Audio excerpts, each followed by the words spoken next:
امی کی بات سن کر میں نے تیزی سے ہاں میں سر ہلایا اور کہنے لگی، امی مجھے یقین ہے، اسی وجہ سے اب میں نے شکایات کرنا چھوڑ دی ہیں۔ اب میں اللہ تعالیٰ سے یہی کہتی ہوں کہ میں نے سب کچھ آپ پر چھوڑ دیا ہے۔ واقعی سب کچھ اللہ تعالیٰ پر چھوڑنے کی وجہ سے میری زندگی پرسکون ہو گئی تھی۔ پہلے جو سوچیں مجھے بہت پریشان کرتی رہتی تھی کہ اگر ایسا نہ کیا تو ایسا ہو جائے گا، اور اگر ایسا کیا تو ایسا ہو جائے گا، اب مجھے یہ سوچیں بھی نہیں آتی تھیں۔ اب صرف اور صرف ایک سکون تھا جو میرے چاروں طرف پھیلا ہوا تھا۔ مجھے بچپن سے اسی سکون کی تلاش تھی جو مجھے ٹوٹ کر مل چکا تھا۔ ایک دن ابا جلدی گھر واپس آ گئے۔ وہ چہرے سے تھوڑے الجھے نظر آ رہے تھے۔ گھر آتے ساتھ ہی انہوں نے امی کو کمرے میں آنے کے لیے کہا۔ امی ان کے پیچھے پیچھے کمرے میں چلی گئی۔ میں نے امی کو آنکھوں میں اشارہ کیا تو وہ مجھے کہنے لگیں کہ ان کی بات سننے کے بعد تمہیں بھی بتاؤں گی۔ لہٰذا میں دوبارہ سے اپنے کام میں مصروف ہو گئی۔ ابا اماں تقریباً 2 گھنٹے تک ایک دوسرے کے ساتھ باتیں کرتے رہے۔ اب نہ صرف مجھے بلکہ باقی تمام گھر والوں کو بھی تجسس ہونے لگا تھا کہ آخر ایسی کون سی باتیں ہیں جو ان کی ختم نہیں ہو رہی۔ میں نے اپنے بھائی کو کہا کہ وہ دروازے کے پاس جا کر کان لگا کر سنیں کہ آخر وہ کیا بات کر رہے ہیں۔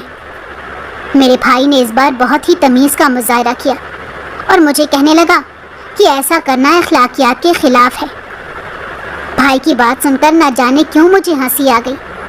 کسی ایسے شخص کے منہ سے جسے اخلاقیات کا الف بھی نہ آتا ہو اس طرح کی باتیں سننا ہنسا ہی دیتا ہے۔ لہٰذا میرا حال بھی کچھ اسی طرح تھا۔ تھوڑی دیر بعد وہ دونوں خود ہی کمرے سے باہر آ گئے۔ وہ میرے پاس آ کر بیٹھ گئے اور مجھے کہنے لگے کہ ہم نے تمہارے لیے ایک فیصلہ کیا ہے اور مجھے یقین ہے کہ تم اس فیصلے کا احترام کرو گی۔ میں نے امی کو کہا کہ میں نے ہمیشہ آپ کی بات مانی ہے، لہٰذا اس بار بھی آپ ہی کی بات مانوں گی۔ پھر امی نے میرے سامنے ایک رشتہ رکھ دیا اور مجھے کہنے لگی کہ تمہارے لیے یہ رشتہ آیا ہے اور میں تمہاری شادی کرنے کے لیے تیار ہوں۔ ہمیں اس رشتے میں کوئی بھی برائی نظر نہیں آ رہی۔ میرے ساتھ جو حادثہ ہوا تھا اسے گزرے ابھی زیادہ وقت نہیں بیتا تھا، لیکن پھر بھی میری امی کی بات ماننے کے لیے میں تیار ہو گئی۔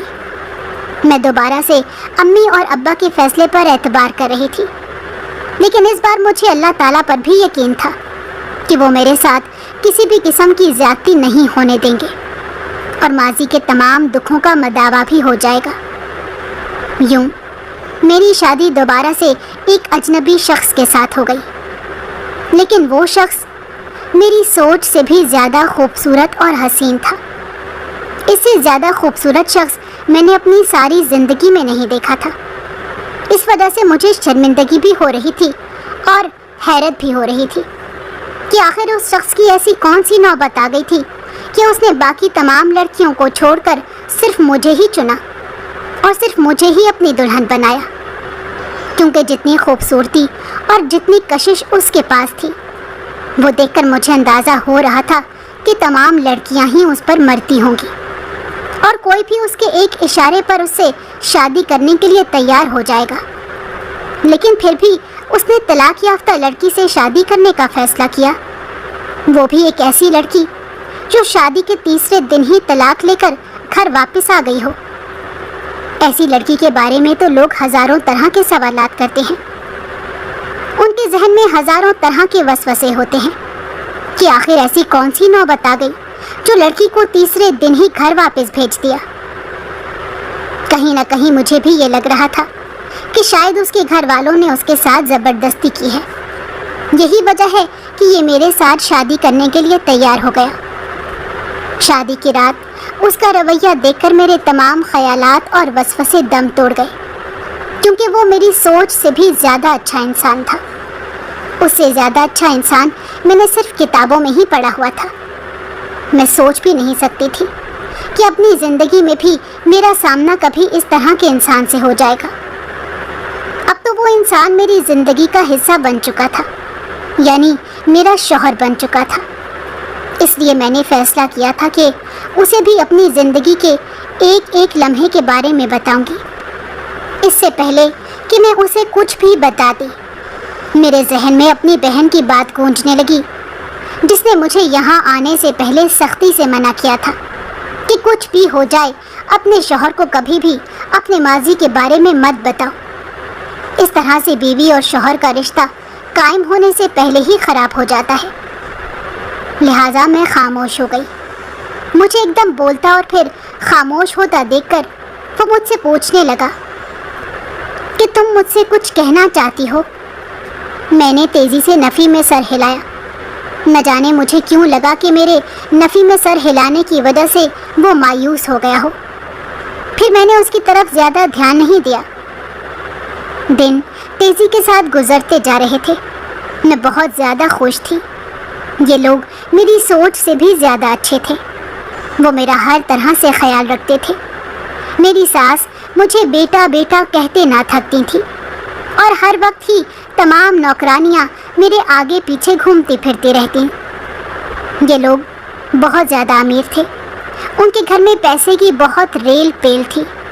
یہی وجہ تھی کہ میری ساس نے شادی کے چوتھے دن ہی مجھے اپنے شوہر کے ساتھ گھومنے پھرنے کے لیے شمالی علاقہ جات کی طرف بھیج دیا۔ وہاں پر ہم لوگ تقریباً 1 مہینے تک رہے۔ 1 مہینہ وہاں پر خوشگوار وقت گزارنے کے بعد ہم واپس چلے آئے۔ وہاں پر جب بھی ہم دونوں کسی خوبصورت مقام پر ہوتے تھے، تب میرا شوہر مجھ سے کہتا تھا کہ میں نے تم سے ایک ضروری بات کرنی ہے۔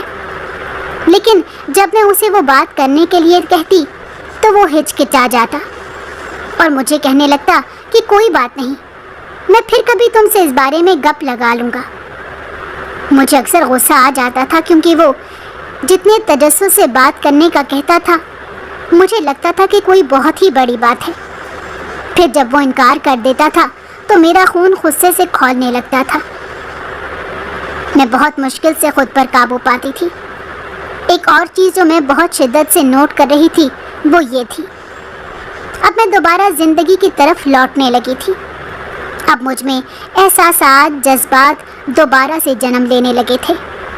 اب میں پہلے کی طرح چھوٹی چھوٹی بات پر ناراض ہو جاتی، کیونکہ اب مجھے منانے کے لیے میرا شوہر موجود تھا۔ میں اسے نخرے دکھاتی، کیونکہ میں جانتی تھی کہ میرا شوہر میرے تمام نخرے اٹھائے گا۔ اس کے علاوہ اب میں اسے اپنی تمام باتیں منواتی تھی، کیونکہ مجھے اپنے شوہر پر بہت زیادہ مان تھا۔ ایک دن وہ خاموشی سے بالکنی میں کھڑا تھا جب میں اس کے پاس جا کر کھڑی ہو گئی۔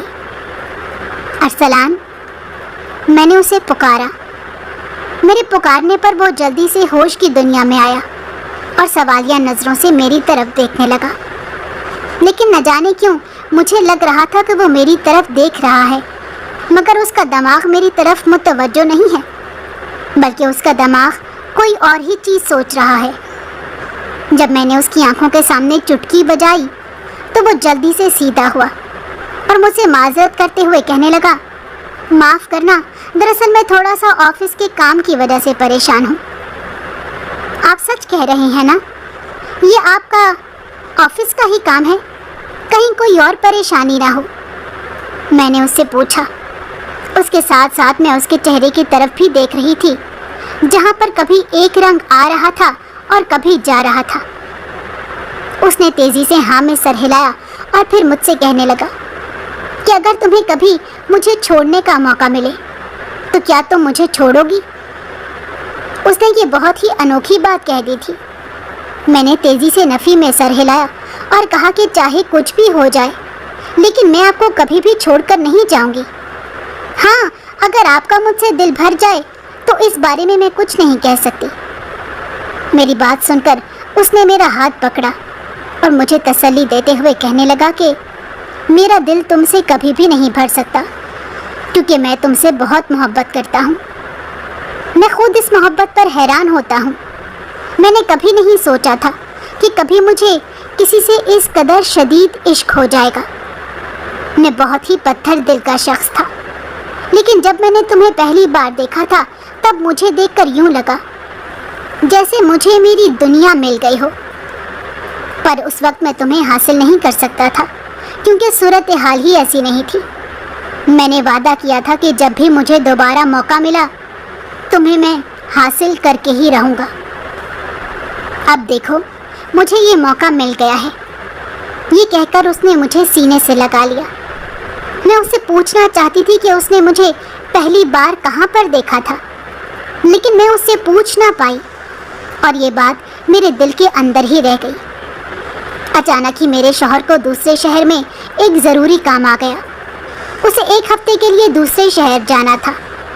وہ مجھے بھی اپنے ساتھ لے جانے کی ضد کر رہا تھا، جبکہ میری ساس کہہ رہی تھی کہ ابھی سردیاں آ گئی ہیں، جس علاقے میں تم جا رہے ہو وہاں پر بہت زیادہ سردی پڑتی ہے، تم تو اس کی عادی ہو لیکن میری بہو اس کی عادی نہیں ہے۔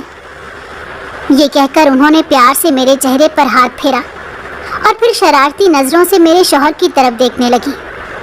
مجھے پتا تھا کہ وہ یہ سب کچھ جان بوجھ کر کہہ رہی ہیں تاکہ میرے شوہر کو تنگ کر سکیں۔ ارسلان بھی اب ضد کرنے لگا تھا اور کہنے لگا تھا، آپ کچھ بھی کریں میں اپنی بیوی کو یہاں سے لے کر ہی جاؤں گا، کیونکہ یہ میری بیوی ہے، میرے ساتھ نہیں ہوگی تو کسی کے ساتھ بھی نہیں ہوگی۔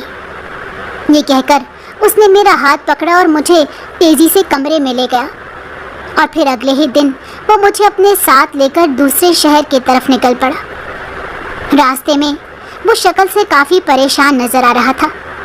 میں نے اسے جب اس کی پریشانی کی وجہ پوچھی تب بھی اس نے میری یہ بات ٹال دی اور مجھے کہنے لگا، میں تم سے بہت محبت کرتا ہوں اور میں تمہیں کبھی بھی نہیں چھوڑ سکتا، خدا کے لیے تم بھی مجھے چھوڑ کر مت جانا۔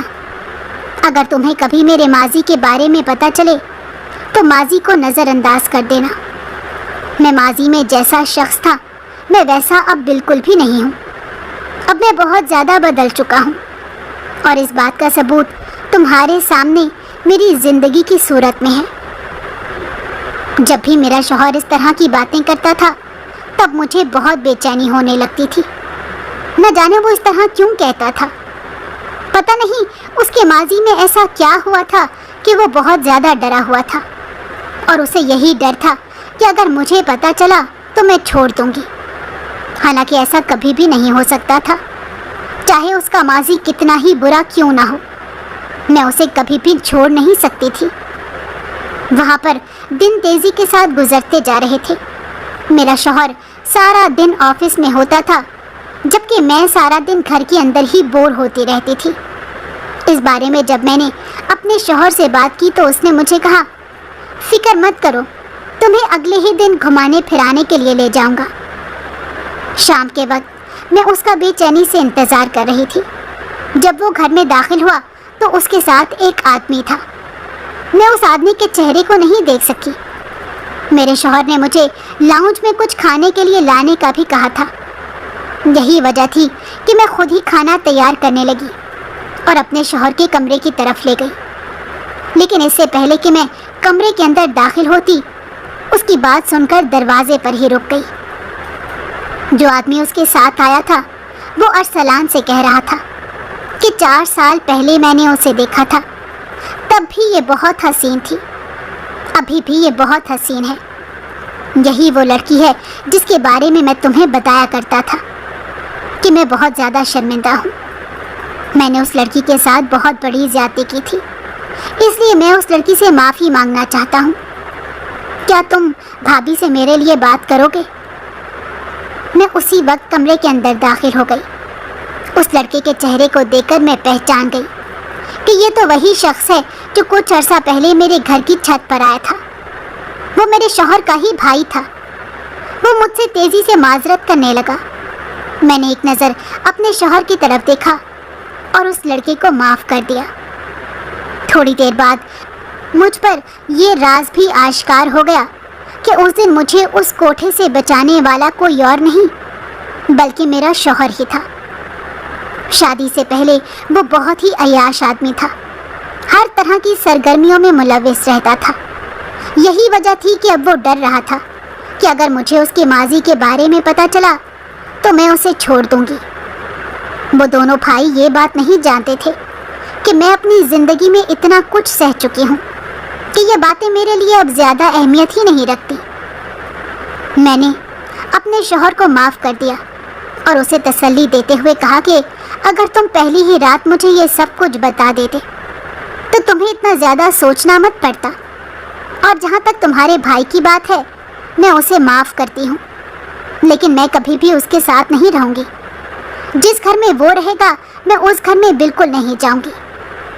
میرے شوہر نے مجھے کہا میں تمہاری بات سمجھتا ہوں اور میں بالکل ایسا ہی کروں گا، تمہیں اس چیز کی فکر کرنے کی ضرورت نہیں ہے۔ اور پھر میں اپنے شوہر کے ساتھ ایک دوسرے علاقے میں شفٹ ہو گئی اور وہاں پر پرسکون انداز میں زندگی گزارنے لگی۔ تھوڑے ہی عرصے بعد اللہ تعالیٰ نے مجھے 2 چاند جیسے بیٹوں سے نوازا، جس سے میری زندگی مکمل ہو گئی۔